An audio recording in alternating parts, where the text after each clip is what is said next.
approached the UN, not ASEAN. Point 3.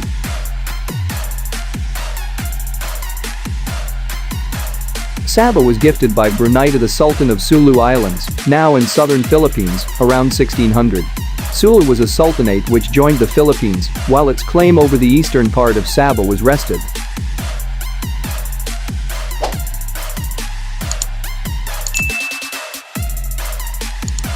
Malaysia claimed the entire Sabah in line with colonial treaties held by the British North Borneo Company in 1878. Sulu, and consequently the Philippines, say that the land was leased, while the English version, which Malaysia claims, is that the territory was ceded. Also, in 1878 Sulu surrendered sovereignty to Spain.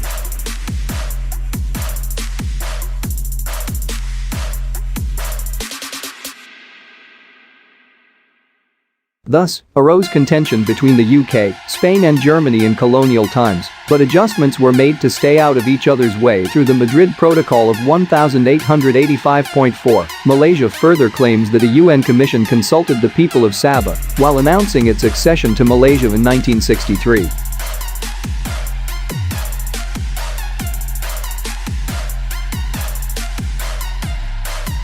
When Malaysia was being formed, Philippines President Teodoro Locsin's position was that North Borneo was their territory. Point 5. It ruptured diplomatic relations when Malaysia incorporated Sabah.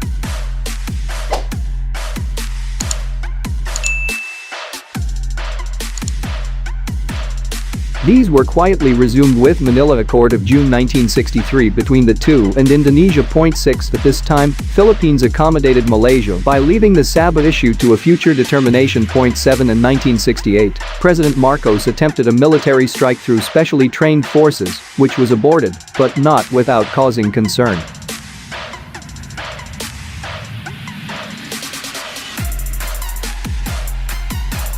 When ASEAN was born in 1976, the atmosphere was more conducive.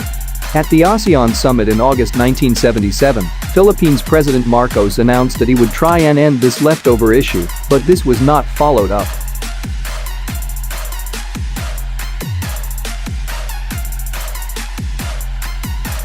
When diplomatic ties with Malaysia were normalized, Philippines ceased to press the Sabah issue either bilaterally or within ASEAN.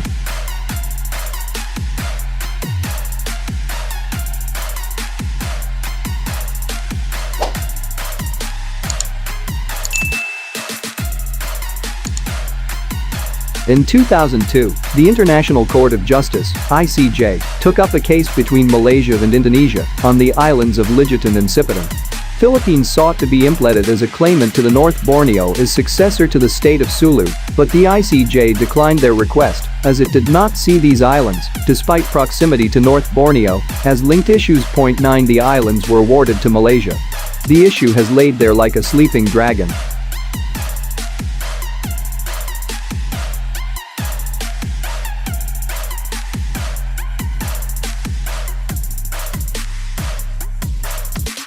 The dormant issue never quite dealt with the 300,000 Filipinos who live in Sabah, or with its links to Mindanao, a Muslim-dominated area which has its own issues with Manila, and the feeling among the Muslim minority that Sabah is theirs through Sulu claims.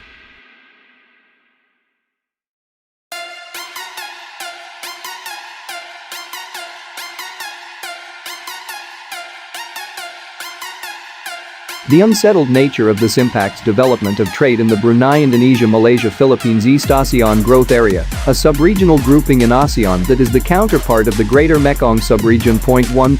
The revived claim will further dilute this.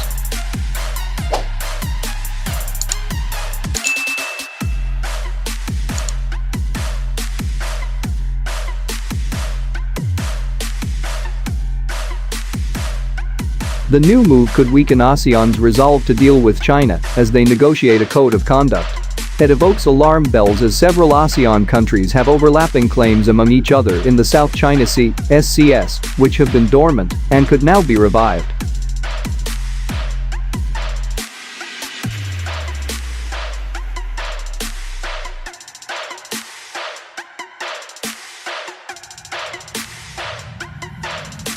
The Philippines won a case at the Permanent Court of Arbitration (PCA) in 201,613 that historic rights had no bearing on law, but now seeks to lay claim using historic rights rather than the rule of law Asean espouses. As if Asean countries are not challenged adequately by China and the SCS, they are now reviving their own problems too.